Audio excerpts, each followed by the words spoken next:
দর্শক এখন আপনাদেরকে নিয়ে আসছি আটিবাজার হিজলা বাংলানগর সাইদুর রহমান ডেইরি ফার্মে। তো চলুন দর্শক আপনাদেরকে ফার্মটি সম্পর্কে জানানোর চেষ্টা করব।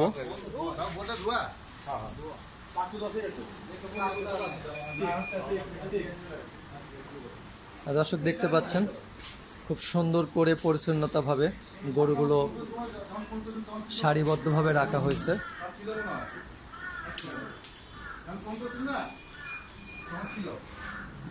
দেখতে পাচ্ছেন দর্শক,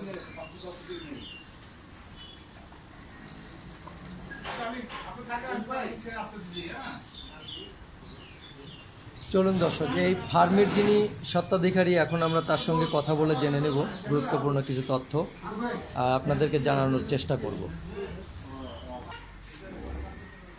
দেখতে পাচ্ছেন দর্শক গরুর খাবার,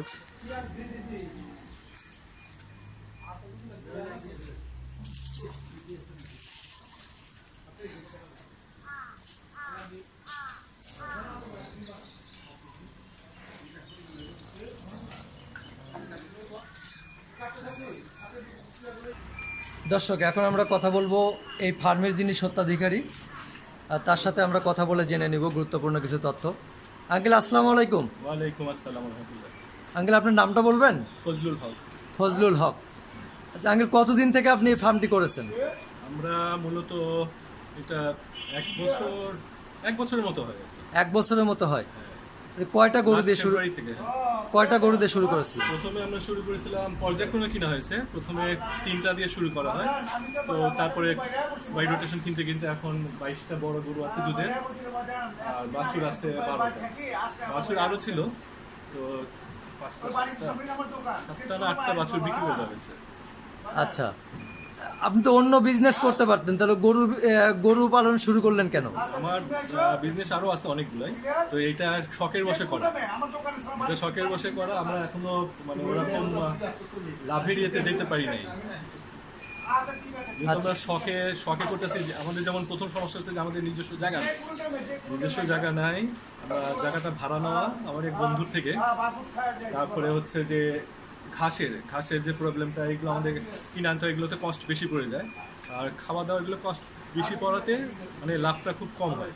আর লাভটা আরও মার খায় কেন, যে এটা হচ্ছে যে এখানে যে দুধের বাজারটা আছে, যে আটি বাজার, এখানে দুধ এক সময় 30 টাকা করে কেজিতে নেমে যায়, কিন্তু একটা গরুর প্রতিদিন খাবার 40 টাকার উপরে লাগে। এত যে খামারই হোক, সে কোনো সময় এইভাবে চললে লাভ করতে পারে না।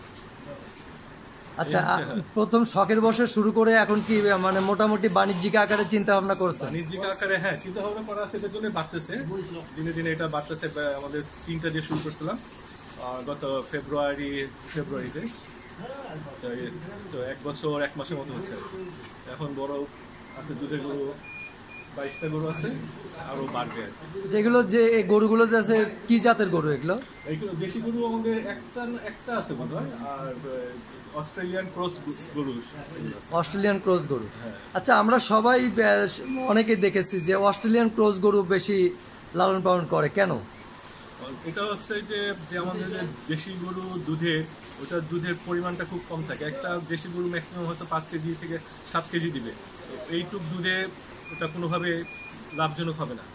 আচ্ছা, আমি যদি বাণিজ্যিকভাবে চিন্তা করি তাহলে অবশ্যই আমার ক্রস গরু পালতে হবে, তো ক্রস গরু পালতে হবে, বা দেশি গরু পাললে ওটা নিজের জায়গায় যদি পালা হয়, নিজস্ব জায়গায় নিজস্ব জমিতে ঘাস থাকবে, তারা পাললে তাদের ক্ষতি হবে না, তারা লাভ করতে পারবে দেশি গরু। আচ্ছা, এগুলো চিকিৎসা সেবা কিভাবে দেন? চিকিৎসা সেবা এটার জন্য ডাক্তার আছে, তো ডাক্তারকে আমাদের কোনো সময় কোনো সমস্যা হলে তো ডাক্তারকে কল করা হয়, ওনারা আসেন, এসে দিতে হয়। গরু যেটা যে সমস্যা হয় ওইগুলো ওষুধ দেয়। বীজ নিয়ে আসেন কোথায় থেকে? এটা বীজ এখানে ডাক্তারের আছে, এখানে পশু সম্পদ, এখান থেকে ওনাদের এখানে লোক আছে, তো ওনাদের কন্ট্যাক্ট নাম্বার আছে, ওনাদের ফোন দিলে ওনারা খামারে এসে তারপরে বীজ দিয়ে দেয়।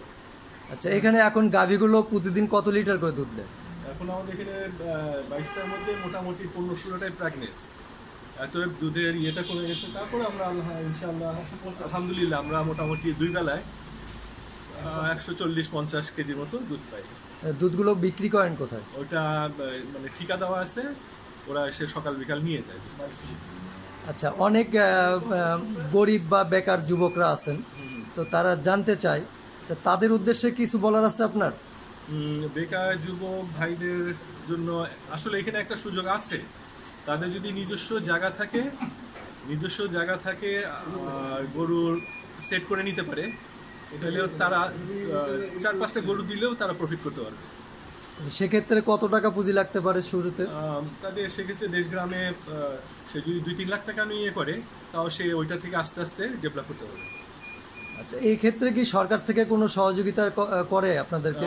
না, সরকার থেকে আমরা কোনো ধরনের সহযোগিতা আমরা পাই নাই, বা আমরা ওইভাবে উদ্যোগ নিই নাই তাদের সাথে কন্ট্যাক্ট করার জন্য। আচ্ছা, আর এই গরুর সাধারণত কি কি রোগ হয়? গরুর সাধারণত দেখা যাচ্ছে যে ওর কৃমির ওষুধটা না দিলে কিছু ওদের সমস্যা হয়, খুরা রোগটা হয়, ওইগুলো ভ্যাকসিন ঠিক মতো দিলে ওগুলো থেকে বাঁচা যায়। যে কতদিন পর পর ভ্যাকসিন দিতে হয়? ভ্যাকসিন দিতে মোটামুটি 3 মাস পর পর ভ্যাকসিনটা দিতে হয়। 3 মাস, আর কিছু আছে 6 মাস। আচ্ছা, শুনছিলাম যে কৃমির ওষুধ না খাওয়ালে বা খাওয়ালে দুধ কম হয়, না খাওয়ালে দুধ কম হয়, এরকম?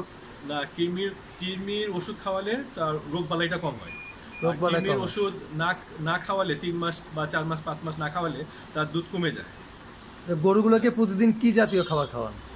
ওদের ঘাস হচ্ছে মোটামুটি বলতে গেলে মেন হচ্ছে ঘাস, জাম্বু ঘাস, তারপরে আরো অন্য কিছু আছে শাক, ওইগুলো।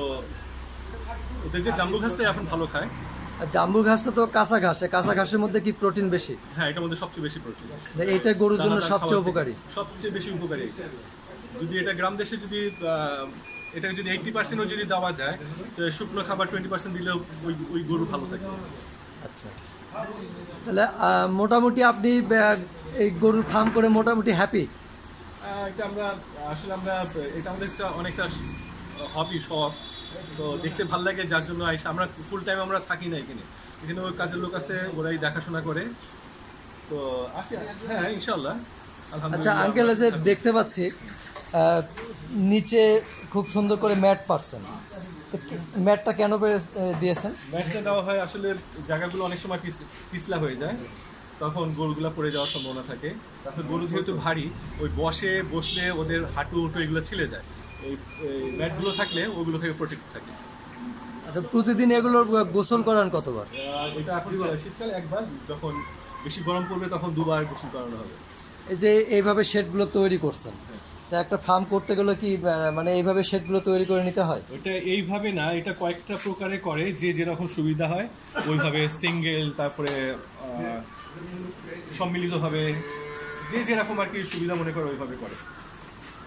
মানে অনেকে আবার জানতে চাচ্ছে যে তাদের এরকম জায়গা নেই, তা সেক্ষেত্রে তারা কি একটা বা দুইটা গরু দিয়ে মানে শুরু করতে পারবে? হ্যাঁ, পারবে। সেক্ষেত্রে যদি নিজেকে থাকতে হবে, নিজেকে মানে ওই গরুর জন্য যাতে কর্মচারী না রাখে, কারণ একটা কর্মচারী রাখতে গেলে তাকে 10-12-15 হাজার টাকা স্যালারি দিতে হবে। এখন ওইটাই দেখা যাচ্ছে যে আর 2টা গরু আছে, সে যদি দেয় তাহলে সে লাভ করতে পারবে না। আচ্ছা, গরুগুলো মানে কি বাজার থেকে কিনে নিয়ে আসেন না ফার্ম থেকে? অনেকগুলো কিনা আছে, অন্য বড় বড় ফার্ম আছে ওইখান থেকে, তারপরে ঢাকার বাইরে থেকেও কিনে নিয়ে আসা হয়। মানে যেখানে ভালো খবর পাওয়া যায় বা জানা যায় ওইখান থেকেই নেওয়া হয়। আচ্ছা, আমরা জানি যে প্রতি বছর কুরবানিতে বাইরে থেকে গরু আসে, তো বাইরে থেকে গরু না আসে দেশ থেকে এইসব গরু কি মানে করা যায় না যে আমরা দেশের গরু দিয়ে কুরবানি করব? আমাদের তো মোটামুটি এখন 70-80% গরু আমরা নিজেদের দেশ থেকেই পাচ্ছি। এখন তো আর ইন্ডিয়া বা পার্শ্ববর্তী 3-4টে দেশ থেকে অতটা আসে না। ওকে আঙ্কেল, আপনাকে অসংখ্য ধন্যবাদ। আপনাদেরকেও ধন্যবাদ।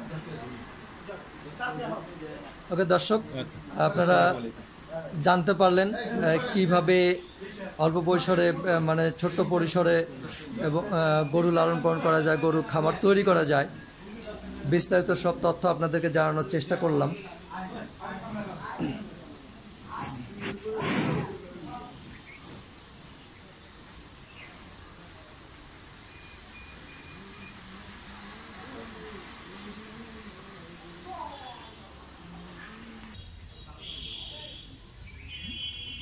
দেখতে পাচ্ছেন দর্শক, ছোট ছোট বাছুরগুলো দেখতে সুন্দর।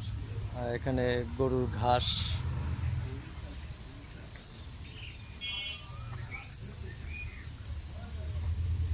দর্শক সামনে আরও সুন্দর সুন্দর ভিডিও দেখতে অবশ্যই আমার চ্যানেলটি সাবস্ক্রাইব করে সঙ্গে থাকবেন।